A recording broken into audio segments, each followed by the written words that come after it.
नमस्कार। क्या कर रहे हैं? मोबाइल चला रहे हैं? नेट की स्पीड मस्त है ना? कोई दिक्कत तो नहीं? अगर होगी भी तो आप कौन सा बर्दाश्त करने वाले हैं? कनेक्शन चेंज कर देंगे। लेकिन इंटरनेट की फर्राटेदार स्पीड जो एक क्लिक में आपको दुनिया जहान से जोड़ेगी, वो धरती को और कितना बीमार करेगी, शायद इससे आप खुद भी अनभिज्ञ हैं। तो इसी मुद्दे को विस्तार से और आसान शब्दों में समझने के लिए देश रोजाना में मैं स्मिता सिंह लाई हूँ एक नया मुद्दा। तो स्पेशल में आज बात करेंगे कि ग्लोबल वार्मिंग में आपके चहीते इंटरनेट की हिस्सेदारी कैसे बढ़ रही है।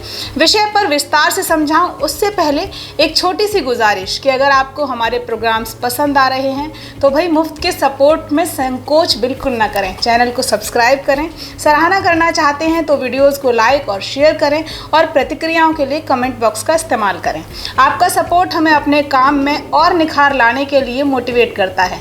तो मोटिवेट और सपोर्ट करते रहिए। हम आपकी आशाओं के अनुरूप कार्यक्रम लाते रहेंगे और तमाम गंभीर मुद्दे यूं ही सरल सटीक भाषा में आपको समझाते रहेंगे। तो चलिए बात करते हैं ग्लोबल वार्मिंग में महत्वपूर्ण हिस्सेदारी देते इंटरनेट की। इंटरनेट हमारी आदत या कहें कि लत का एक ऐसा जरिया जो एक क्लिक में हमारी आंखों को दिमाग की चाही हुई जानकारी मुहैया कराता है और इसलिए ये हमें खूब भाता भी है। जहाँ किसी सर्च पे इंटरनेट की चक्री घूमी नहीं कि दिमाग घूम जाता है और फिर जुबान बड़बड़ाती है, नंबर पोर्ट कराना पड़ेगा, अच्छी स्पीड मिले उसी कंपनी का नंबर लेंगे। आज के दौर की मांग के मुताबिक समस्या और ये समाधान दोनों जायज़ हैं। लेकिन आपने कभी ये सोचा है कि इंटरनेट की फर्राटेदार स्पीड की हमारी डिमांड या इस्तेमाल हमें कितना और बीमार कर रहा है? आहिस्ता आहिस्ता हवाओं में वो विषैलापन घोल रहा है जिसके दूरगामी परिणाम विनाश के सिवा कुछ नहीं देंगे। आसान शब्दों में कहूँ तो इंटरनेट का बिंदास इस्तेमाल करने वाले बढ़ते वैश्विक तापमान में अपनी अहम भागीदारी दे रहे हैं। आज जितना गूगल बाबा पर सर्च अभियान चलाएंगे, सोशल साइट्स को बेफिक्र यूज़ करेंगे, यानी जितना ज़्यादा आप इंटरनेट का इस्तेमाल करेंगे आप अपनी धरती को उतना ही और बीमार करते जाएंगे। धरती के बढ़ते वैश्विक तापमान में अपनी भी हाजिरी आप देंगे। हार्वर्ड यूनिवर्सिटी के जाने माने फिजिसिस्ट यानी भौतिकी के जानकार डॉक्टर विजनर ग्रॉस ने कुछ साल पहले हुई एक स्टडी में ये बताया था, उस आधार पर ये दावा किया था कि गूगल पर 2 बार अगर आपको सर्च करते हैं तो करीब करीब उतनी ही कार्बन डाइऑक्साइड पैदा होती है जितनी एक कप चाय को उबालने में, यानी कि करीब 15 ग्राम के आसपास। अब ये सुनने के बाद बहुत से इंटरनेट प्रेमियों का ये रिएक्शन होगा कि फिर इंटरनेट चलाना क्यों बंद करें, चाय पीना ना छोड़ दें। तो मेरा जवाब है कि फिर क्यों ना दोनों चीज़ छोड़ दी जाएँ, क्योंकि ये महज एक एग्जाम्पल था। ऐसी बहुत सी इंसानी गतिविधियां हैं जो कार्बन उत्सर्जन में अहम भागीदारी देती हैं। और वैसे भी आप जितना दिन भर में इंटरनेट यूज़ करते हैं, अगर एवरेज निकालें तो उसकी 1/4 भी चाय आप शायद नहीं पीते होंगे। सहमत हो तो विषय को आगे सुनते रहिए और वीडियो को शेयर करिए। अब हो सकता है कि आप में से कुछ लोग ये भी सोचें कि वीडियो शेयर करने में भी तो इंटरनेट का इस्तेमाल होगा।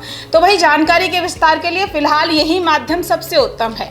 भविष्य को गर्त में ले जाने से बचाने के लिए थोड़ा कार्बन उत्सर्जन करके जागरूकता डाल देनी चाहिए जन जन में कि भैया खटाखट इंटरनेट में दिमाग खटाना हमारी भविष्य की शांति और शीतलता को घटा रहा है।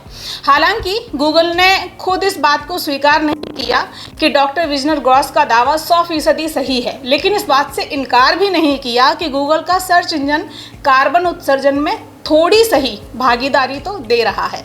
क्योंकि अपनी सफाई में गूगल का कहना है कि एक बार की इंटरनेट सर्फिंग में सिर्फ 0.2% कार्बन डाइऑक्साइड है उसका उत्सर्जन होता है, पैदा होती है। लेकिन वहीं इस मुद्दे पर हुई कई बड़ी रिसर्च में ये सामने आया है कि एक सर्च क्लिक 10 ग्राम तक कार्बन उत्सर्जन में अपनी भागीदारी बनाता है। इतना तो सिर्फ सर्चिंग के वक्त होता है। किसी बड़ी वीडियो या म्यूज़िक एल्बम के डाउनलोड के वक्त आप कितना कार्बन उत्सर्जन करते हैं, इसके लिए आपको खुद कैलकुलेटर लेकर बैठना होगा। इसके अलावा एक गूगल सर्च पर खर्च होने वाली बिजली का हिसाब लगाएंगे तो घाटे का पलड़ा थोड़ा और भारी हो जाएगा।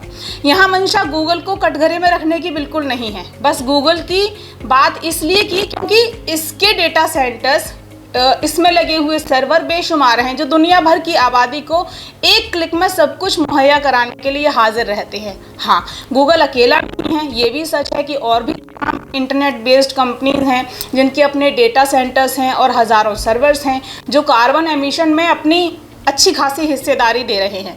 वैसे मैं आपको ये सब बताकर ये नहीं कह रही कि उठाइए अपना फ़ोन और कबाड़ या डस्टबिन के हवाले कर दीजिए, फेंक दीजिए। हाँ, चेतावनी के सही हिस्से की तरफ बढ़िए और इतना कीजिए कि संसाधन का सीमित इस्तेमाल करिए, क्योंकि ये तो हमेशा से सुना है कि अति हर चीज़ की बुरी होती है।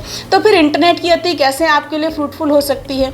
ग्लोबल वार्मिंग के इजाफे में इंटरनेट की भागीदारी पर एक और दावे की बात करें तो अमेरिकी शोध फर्म है जिसने ये कहा है कि अब से 15 साल पहले यानी 2007 का उसका दावा था कि इंटरनेट का वैश्विक इस्तेमाल प्रदूषण में पूरे 2% की हिस्सेदारी दे रहा है, यानी उड्डयन उद्योग से भी ज़्यादा।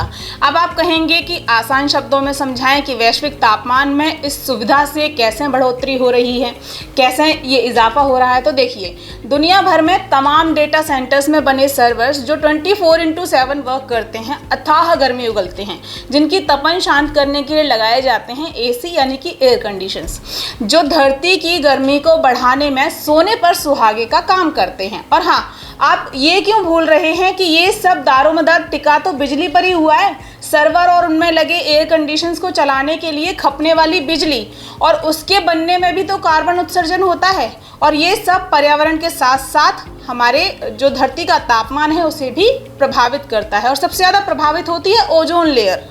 अब इस माध्यम से बिजली में खपत की एक सर्च रिपोर्ट है जो थोड़ी पुरानी है लेकिन चौंकाने वाली है। साल 2006 में कैलिफोर्निया की लॉरेंस बर्कले नेशनल लैब ने अपनी एक रिपोर्ट में ये कहा था कि उस वक्त यानी 2006 में अकेले अमेरिका में डेटा सेंटर्स में 61 अरब किलोवाट बिजली खपत हुई थी। सोचिए आज स्थिति क्या हो चुकी होगी। 2006 की रिपोर्ट है ये। पूरी दुनिया में इस वक्त क्या हाल होगा इसका आप अंदाज़ा अपने आप लगा सकते हैं।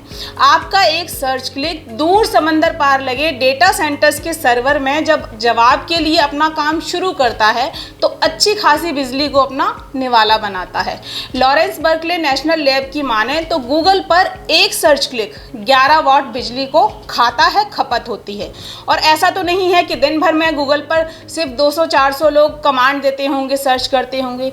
विश्व भर का सबसे विख्यात टॉप सर्च इंजन है, तो करोड़ों से कम फरमाइशें तो इस पे होने से रहीं, ज़्यादा भी हो सकती हैं। अब इसमें बिजली की खपत का गुणा भाग आप खुद ही कर लीजिए। मोटा मोटी अर्थ बस इतना सा है कि भैया ये सब तत्काल न दिखने वाले प्रभाव पर्यावरण पर डाल रहा है, जिसके परिणाम हम सभी को भविष्य में भुगतने होंगे। हालांकि जब से इस विषय में गूगल का नाम सामने आया है, गूगल ने अपने डेटा सेंटर्स को इको फ्रेंडली बनाने का काम शुरू कर दिया है, उसकी तरफ वो अग्रसर है।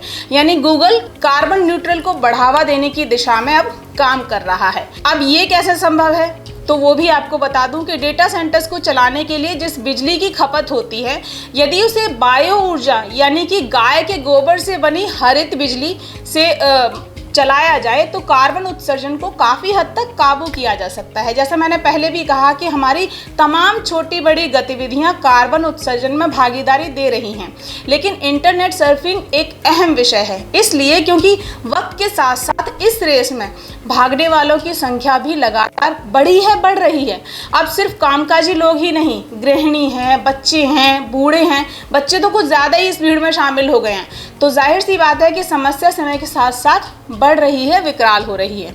सुबह उठते ही इंटरनेट ऑन करके फ्रेंड को गुड मॉर्निंग का मैसेज भेजने से लेकर दिन भर के कामोकाज में गूगल बाबा की मदद और फिर सोते हुए सारी मित्र बिरादरी को शुभ रात्रि का संदेश भेजने तक हम कार्बन उत्सर्जन में रोजाना न जाने कितनी बड़ी हिस्सेदारी देते जा रहे हैं, जिसका हमें एहसास तक नहीं है। एहसास तब होगा जब परिणाम हमें भुगतने होंगे।